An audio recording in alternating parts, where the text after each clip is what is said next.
आज हम पढ़ने वाले हैं स्लाइडिंग फिलामेंट थ्योरी, या फिर आप कह सकते हैं मैकेनिज़्म ऑफ मसल कॉन्ट्रैक्शन। इसके बारे में आज हम पढ़ने वाले हैं।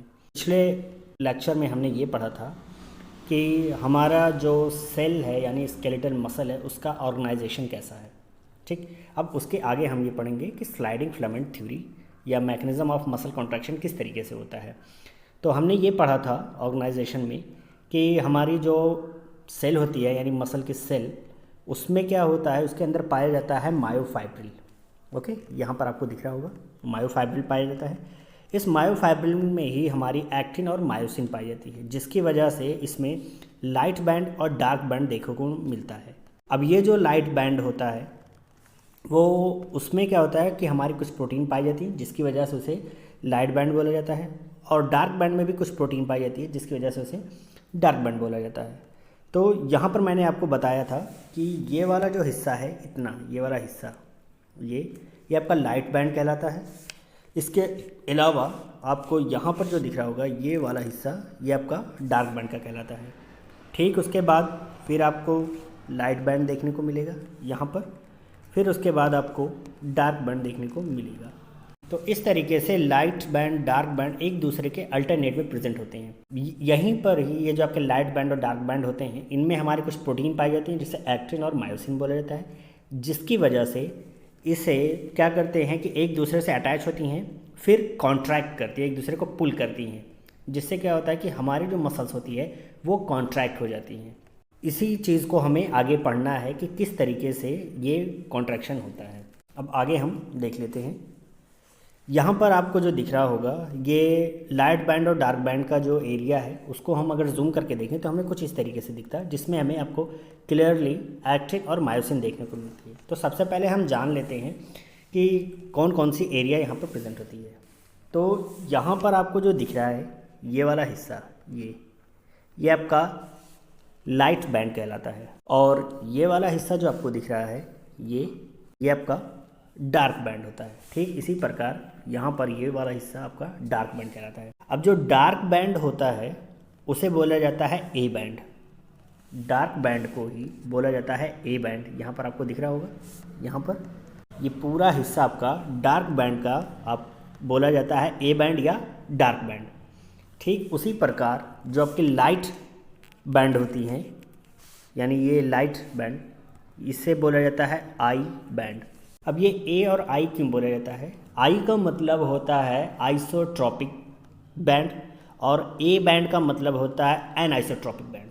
तो लाइट बैंड को हमेशा आई बैंड बोला जाता है और डार्क बैंड को ए बैंड बोला जाता है। मतलब ए बैंड का मतलब क्या होता है? एनआइसोट्रॉपिक बैंड। अब हम ये जान लेते हैं कि लाइट बैंड में अगर देखा जाए तो लाइट बैंड में पूरा सब कुछ लाइट होता है, लेकिन बीच में एक डार्क लाइट होती है, ये वाली हिस्सा, ये जिसे हम क्या बोलते हैं, यहाँ पे एक बार फिर से आप देख लीजिए, ये आपको दिख रहा है।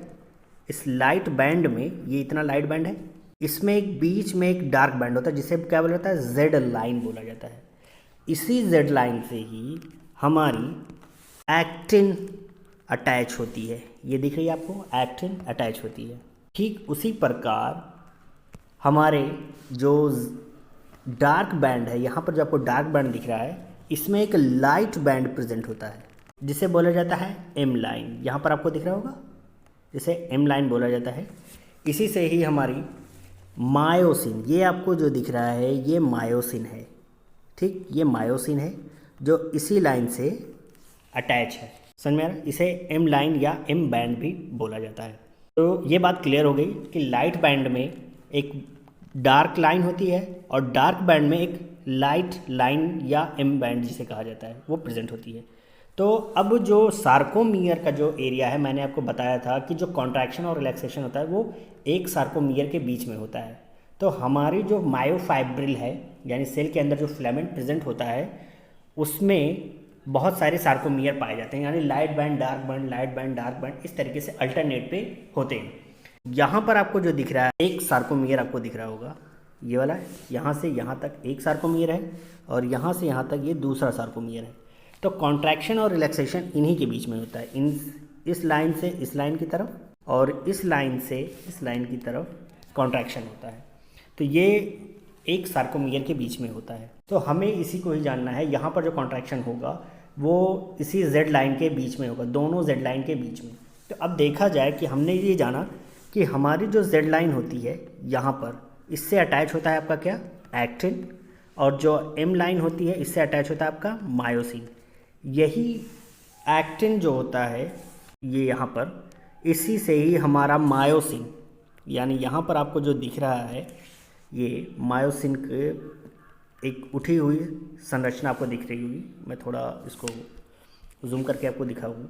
इस तरीके की लाइन आपको देखने को मिलती है। ये वाला हिस्सा ये इस एक्टिन से आकर के अटैच होता है, यहाँ से ये वाला इससे, ये वाला इससे, ये वाला इससे, ये इससे, ये इससे, ये इससे, ये इससे, यानी हमारी जो मायोसिन प्रोटीन होती है ये इस एक्टिन से अटैच हो जाती है और फिर इसको अपनी तरफ खींचती है, इस साइड की तरफ खींचती है, जिससे क्या होता है ये जेड लाइन सिकुड़ कर एम लाइन की तरफ आ जाती है और इधर वाली जेड लाइन इधर खींचती है, यानी ये एरिया इसको अटैच कर लेता है मायोसिन और फिर इसको पुल करता है अपनी तरफ, ठीक है, जिससे जेड लाइन नज़दीक आ जाती है एम लाइन की तरफ और हमारी जो मसल्स होती है वो कॉन्ट्रैक्ट हो जाती है। तो अब हम जान लेते हैं कि हमारा जो एक्टिन और मायोसिन है वो किस तरीके का दिखता है। यहाँ पर आपको मायोसिन दिख रहा होगा। मायोसिन का जो स्ट्रक्चर होता है कुछ इस तरीके का होता है और ये मायोसिन काम क्या करता है कि यहाँ पर ये वाला हिस्सा इसका ये पूरा हेड कहलाता है, ये वाला हिस्सा आपका नेक कहलाता है और ये वाला हिस्सा आपका टेल कहलाता है। ये वाला हिस्सा आपका नेक और ये आपका हेड कहलाता है। तो अब जो हमारा मायोसिन का जो एक्टिन साइट है, यानी एक्टिव साइट, ये वाला जो आपको दिख रहा है ये और ये, यहाँ पर क्या होता है कि एटीपी बाइंडिंग होती है, यानी ये वाला हिस्सा जो आता है यहाँ पर एटीपी आकर के बाइंड करता है, जिससे क्या होता है हमारा जो मायोसिन होता है वो एक्टिव हो जाता है और फिर एक्टिन से पास जा करके अटैच हो जाता है। यानी हमारा मायोसिन इनएक्टिव फॉर्म में होता है, जब इसको एटीपी मिलती है ये एटीपी इस साइड से आकर के बाइंड करती है तो ये एक्टिव हो जाता है और फिर एक्टिन से जा कर के अटैच होने के लिए रेडी हो जाता है। ये वाला हिस्सा जो आपको दिख रहा है यही वाला हिस्सा जा कर के हमारे एक्टिन से अटैच होता है, ठीक है। इतना चीज़ें हमें जानना ज़रूरी है मायोसिन का। मायोसिन की अगर बात किया जाए तो मायोसिन में हेड होता है, नेक होता है और टेल होता है और इसके हेड पे एक एटीपी बाइंडिंग साइट होती है, यहाँ पर आपको देखने को मिलता है। ये एटीपी बाइंडिंग में क्या होता क्या है कि एटीपी आके इससे बाइंड होता है और फिर यही एटीपी कन्वर्ट हो जाता है एडीपी में प्लस पीआई फॉस्फेट में। उसके बाद फिर ये एक्टिव हो जाता है। एक्टिव होने के बाद इसी हेड पे प्रेजेंट होता है एक्टिन बाइंडिंग साइट, ये जा कर के हमारे एक्टिन से अटैच हो जाता है, फिर उसको पुल करना स्टार्ट कर देता है। तो ये काम होता है आपके मायोसिन का। अब हम जान लेते हैं एक्टिन के बारे में। एक्टिन की अगर बात किया जाए तो एक्टिन में दो चैन होती है, ठीक। यहाँ पर आपको जो दिख रहा है ये वाला, ये ग्रीन कलर का, ये जो ग्रीन कलर वाला आपको दिख रहा है ये हमारा होता है एक्टिन, यानी एफ जिसे बोला जाता है एफ एक्टिन, एक्टिन बोला जाता है। इसकी दो चैन होती है। इसी से ही हमारा जो मायोसिन है, जो मैंने आपको दिखाया कि मायोसिन का जो हेड होता है एक्टिन बाइंडिंग साइट का, वो इसी एक्टिन से आकर के अटैच होता है। तो होता क्या है कि अब ये एक्टिन जो होता है अगर ओपन रहे, इसकी साइट अगर ओपन रहे तो हमेशा वो मायोसिन से अटैच होता रहेगा और मसल कॉन्ट्रैक्ट होती रहेगी लगातार। तो ऐसा ना हो इसलिए होता क्या है कि इस एक्टिन के ऊपर, यानी जो इसकी साइट होती है, जो बाइंडिंग कैपेसिटी वाली साइट होती है, जिस जगह पर आपका मायोसिन का हेड आकर के अटैच होता है, उस पर एक की लेयर होती है, ये वाली, ये आपको दिख रहा है। इसे बोला जाता है ट्रोपोमाइसिन। ये ट्रोपोमाइसिन काम क्या करता है, जो बाइंडिंग साइट है एक्टिन की, उसी को क्या करता है, मास्क कर देता है, यानी छिपा देता है, ताकि मायोसिन अगर एक्टिव हो गया है तो वो आकर के इससे अटैच ना हो, वरना हमेशा आपके मसल कॉन्ट्रैक्ट होती रहेगी। तो उसको छिपाने के लिए ट्रोपोमायोसिन क्या करता है, उसको छिपा देता है एक्टिन के ऊपर प्रेजेंट साइट को, जिससे हमारा मायोसिन आकर के अटैच होता है। अब इसके साथ साथ अब होता क्या है कि जिस जगह पर ये आपके ट्रोपोमायोसिन अटैच हुई है उसको फिक्स करने का काम कौन करता है, ट्रोपोनिन, ये यहाँ पर आपको दिख रहा है ये वाला, ये ट्रोपोनिन कहलाता है। ये काम क्या करता है कि जिस जगह पर जो है बाइंडिंग साइट है एक्टिन के ऊपर, जहाँ से हमारा मायोसिन आके अटैच होता है, उसको ठीक तरीके से बांधने का काम, यानी फिक्स हो जाए किसी भी तरीके की उसमें कोई चांस ना रहे कि मायोसिन आकर के उसको अटैच हो, उसको बांधने के लिए हमारा ट्रोपोनिन इसको बाइंड कर लेता है, इसको बांध देता है ताकि खुले ना। जैसे हम क्या देखते हैं, मैं आपको समझाता हूँ।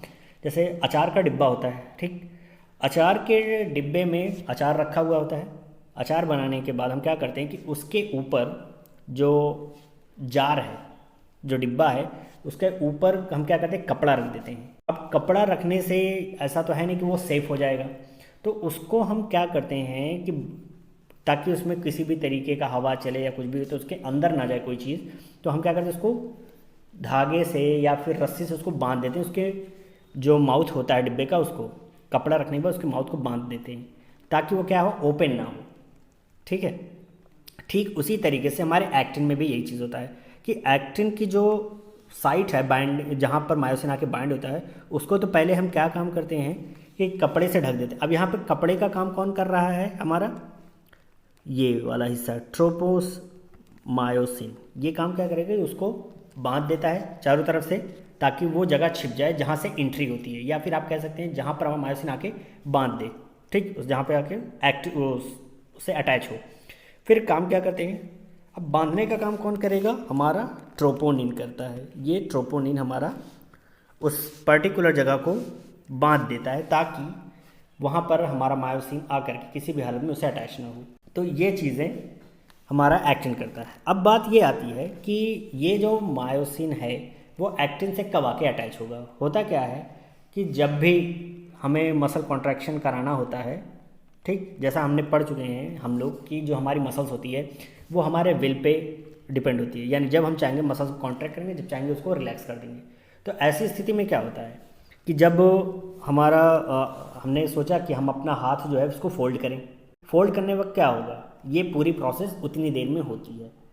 तो जैसे ही हमने सोचा, फिर होगा क्या कि हमारा जो नर्व सेल है वो काम क्या करेगा, न्यूरोट्रांसमीटर रिलीज़ करेगा। वो न्यूरोट्रांसमीटर रिलीज़ होने के बाद कहाँ पर आएगा, मसल्स के पास, यानी जो मसल्स की सेल हैं उसके पास आएगा, और फिर वहाँ पर वो न्यूरोट्रांसमीटर उस सेल के अंदर प्रेजेंट, यानी जो हमारी मसल्स की सेल है उसमें प्रेजेंट होता है हमारा कैल्शियम। हमने आपको लास्ट लेक्चर में बताया था कि कैल्शियम जो स्टोर होता है वो हमारे मसल्स में और बोन में होता है। तो मसल्स में प्रेजेंट जो कैल्शियम होता है वो सार्कोप्लाज्मिक रेटिकुलम में प्रेजेंट होता है। तो वो हमारा जो अगर देखा जाए तो न्यूरोट्रांसमीटर उसी सार्कोप्लाज्मिक रेटिकुलम को एक्टिवेट कर देता है, जिससे क्या होता है, वो कैल्शियम को रिलीज़ कर देता है। अब वो कैल्शियम आकर के हमारे ट्रोपोनिन से अटैच हो जाता है, जिससे क्या होता है, जैसे ही वो अटैच होगा वहाँ पर ये ट्रोपोनिन यहाँ से हट जाएगा। ठीक, जैसे ही ये हटेगा तुरंत हमारा ट्रोपोमायोसिन, ये जो ढकने का काम किया था, मास्क करने का काम जो किया था, वो लूज़ हो जाएगा, यानी जो एक्टिव साइट है वो ओपन हो जाएगी।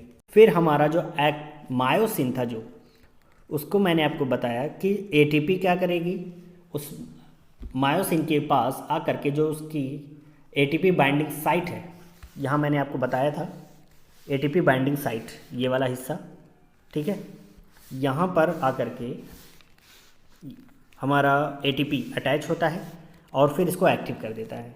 फिर ये हमारे इस एक्टिन को, एफ एक्टिन के ऊपर आकर अटैच हो जाता है। वो मायोसिन क्या करता है कि हमारे इसी एक्टिव के पास, इसी साइड पे आकर के हमारे एफ एक्टिन के पास उसको अटैच कर लेता है, फिर उसको पुल करना स्टार्ट कर देता है, जिससे क्या होता है, कॉन्ट्रैक्शन हो जाता है। अब ये कॉन्ट्रैक्शन करने के लिए 3 से 4 तरीके की प्रोसेस होती है। तो पहली प्रोसेस क्या होती है, हाइड्रोलिसिस। हाइड्रोलिसिस में क्या होता है कि हमारा जो एटीपी होता है वो आकर के हमारे मायोसिन से अटैच होगा। यहाँ पर आप देखिए, यहाँ पर ये वाला हिस्सा, यहाँ पर आपको दिख रहा होगा कि हमारा जो एटीपी होता है वो मायोसिन से आके अटैच होता है। यहाँ पर आपको दिख रहा होगा ये वाला हिस्सा। इसे जैसे ही हमारा एटीपी हमारे मायोसिन से अटैच होता है उसका मायोसिन का हेड एक्टिव हो जाता है और फिर वो अटैचमेंट करने के लिए आपके एक्टिन के पास पहुंच जाता है। तो जैसे ही वो अटैचमेंट उससे होगा तो एक क्रॉस ब्रिज बनाएगा, ठीक है, एक्टिन फॉर्मिंग क्रॉस ब्रिज बोला जाता है जिसे, यानी हमारा वहाँ मायोसिन एक्टिन से अटैच कर लेगा, वो कहलाएगा आपका क्रॉस ब्रिज। अब उसके बाद फिर उसको क्या करेगा, ये पुल करेगा। पुल करने के प्रोसेस को क्या कहते हैं, पावर स्ट्रोक, यहाँ पर आपको दिख रहा होगा। फिर वो उसको क्या करेगा, पुल करेगा, यानी धक्का मारेगा, खींचेगा अपनी तरफ। उसके बाद जैसे इसको खींचेगा तो हमारी मसल जो होगी वो कॉन्ट्रैक्ट हो जाएगी। फिर अब हमको क्या करना है, उसको रिलैक्स भी तो करवाना है। फिर क्या करेगा, यही हमारी जो एटीपी होती है वापस जहाँ से आई थी वो वापस चली जाएगी। एटीपी जो होता है वो एटीपी में कन्वर्ट हो जाएगा और हमारा जो अटैचमेंट हुआ था, यानी जो क्रॉस ब्रिज बनी हुई थी मायोसिन एक्टिन के बीच में, वो ख़त्म हो जाएगी। तो यहाँ पर आपको देखने को मिल रहा होगा कि हमारा जो मायोसिन था वो अलग हो गया है, यानी डिटैच हो गया है हमारे एक्टिन से। तो ये पूरी प्रोसेस इसमें होती है मसल कॉन्ट्रैक्शन में, ठीक है। उम्मीद है आपको ये वीडियो समझ में आया होगा। Thank you.